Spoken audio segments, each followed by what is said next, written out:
ಆಗದೆ ಕೆಲಸ ಮಾಡಿದ್ದೀನಿ ಅಂತ ಹೇಳೋದೇ ಒಂದು ಅಪರಾಧ. ಸಾವಿಗೆ ಸಿಂಪತಿ ಇದೆ, ಯಾರು ಆತ್ಮಹತ್ಯೆ ಮಾಡ್ಕೊಳ್ಬಾರ್ದು.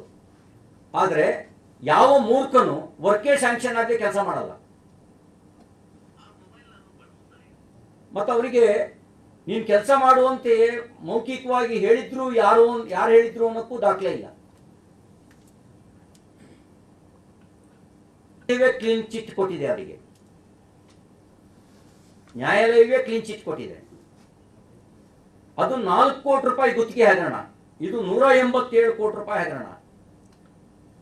ಅದು ಆಧಾರವಿಲ್ಲದೆ ಕೆಲಸ ಮಾಡಿದ್ದೀನಿ ಅಂತ ಹೇಳಿದ್ದಕ್ಕೆ ಕ್ಲೈಮ್ ಒಂದು, ಇಲ್ಲಿ ಆಧಾರ ಸಹಿತ ದಾಖಲೆಗಳಿದ್ದಾವೆ. ಹಣ ವರ್ಗಾವಣೆ ಆಗಿರೋದು, ನಕಲಿ ಖಾತೆಗಳಿಗೆ ಟ್ರಾನ್ಸ್ಫರ್ ಆಗಿರೋದು, ಹಣ ಡ್ರಾ ಮಾಡ್ಕೊಂಡಿರೋದು, ಎಲ್ಲದಕ್ಕೂ ಆಧಾರ ಇದೆ.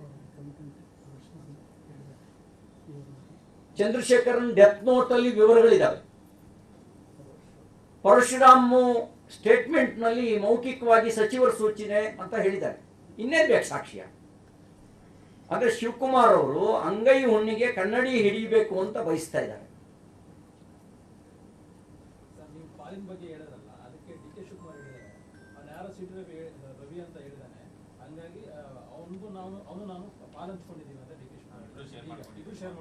ಏನಾಗಿದೆ, ಡಿ ಕೆ ಶಿವಕುಮಾರ್ ಅವರು ಡೆಪ್ಟಿ ಸಿಎಂ ಅನ್ನೋದನ್ನು ಮರ್ತಿದ್ದಾರೆ.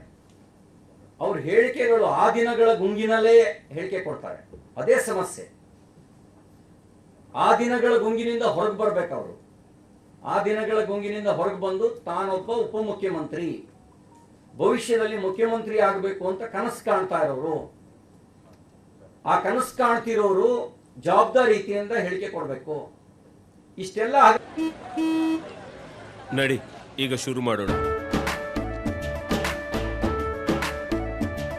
ಕೇಸರಿಯಿಂದ ಮನೋಲ್ಲಾಸ ಮನಸ್ಸು ಮತ್ತೇರಿ ಕುಣಿದಾಡಿದೆ ನೋಡು, ಮನಸ್ಸು ಮತ್ತೇರಿ ಕುಣಿದಾಡಿದೆ ನೋಡು.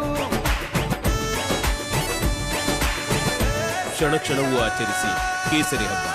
ವಿಮಲ್ ಬಾಯಲ್ಲಿ ಹೇಳಿ ಕೇಸರಿ. ಏನಾದ್ರೂ ಹಗರಣನೇ ಆಗಿಲ್ಲ ಅಂತ ಅನ್ನೋದು ಅಂದ್ರೆ ಇವರಿಗೆ ಇನ್ನೆಷ್ಟು ಮಾಡಿರ್ಬೋದು ಇವರಿಗೆ ಅಂತ. 187 ಕೋಟಿ ದೊಡ್ಡ ಹಗರಣ ಅಂತ ಅನ್ನಿಸ್ತಾ ಇದ್ರೆ ಇನ್ನೆಷ್ಟು 1000 ಕೋಟಿ ಹಗರಣ ಮಾಡಿರ್ಬೋದು ಅಂತ ಅನುಮಾನ ಬರುತ್ತೆ ನಮಗೆ. ಗಂಭೀರವಲ್ಲದ ಮತ್ತು ಯಾವುದೇ ಸೂಕ್ತ ದಾಖಲೆಗಳಿಲ್ಲದ ಸಾಕ್ಷಿ ಇಲ್ಲದ ಪ್ರಕರಣ ಆಗಿತ್ತು ಈಶ್ವರಪ್ಪ. ಹಾಗಾಗಿ ಯಾಕೆ ಅವರು ರಾಜೀನಾಮೆ ಪಡೆದಿದ್ರು? ಯಾಕೆ ಕ್ಲೀನ್ ಚೀಟ್ ಆದ್ರೆ ಯಾಕೆ ಸಂಪುಟಕ್ಕೆ ಸೇರ್ಪಡೆ ಮಾಡ್ತಾರೆ? ಒಂದೇನಂದ್ರೆ ಸಾರ್ವಜನಿಕವಾಗಿರುವಂತ ಸಂಶಯಗಳಿಗೆ ಉತ್ತರ ಕೊಡಬೇಕಾದಂತ ಸಂದರ್ಭಗಳಲ್ಲಿ ರಾಜೀನಾಮೆ ತಗೊಳ್ಬೇಕಾಗತ್ತೆ. ಯಾಕಂದ್ರೆ ಸಾರ್ವಜನಿಕವಾಗಿ ನರೇಶನ್ ಅಂತ ಏನು ಹೇಳ್ತೀವಿ, ಆ ನರೇಶನ್ ರಾಜೀನಾಮೆ ತಗೊಳ್ಳದೇ ಇದ್ರೆ ಅದು ಮಲ್ಟಿಪಲ್ ಆಗೋ ಚಾನ್ಸಸ್ ಇರುತ್ತೆ. ಅಲ್ಲಿ ಬಹಳ ಸ್ಪಷ್ಟ ನೋಡಿ. ಸಂತೋಷ್ ಪಾಟೀಲ್ ಆತ್ಮಹತ್ಯೆ ಮಾಡ್ಕೊಂಡ್ರು. ಅವ್ರಿಗೆ ಯಾರು ಸೂಚನೆ ಕೊಟ್ಟಿದ್ರು ನೀವು ಕೆಲಸ ಮಾಡಿ ಅಂತ ಹೇಳಿ? ಯಾವ್ದಾದ್ರು ಆದೇಶ ಇತ್ತಾ? ಇಲ್ಲ. ಯಾವುದೇ ಗುತ್ತಿಗೆದಾರ ಆತ ತುರ್ತು ಸಂದರ್ಭಗಳಲ್ಲಿ ಮ್ಯಾಕ್ಸಿಮಮ್ ಎಷ್ಟು KTTP ಆಕ್ಟ್ ಎಕ್ಸೆಂಪ್ಷನ್ ಇರೋದು? KTTP ಆಕ್ಟಿಗೆ ಎಕ್ಸೆಂಪ್ಷನ್ ಇರೋದು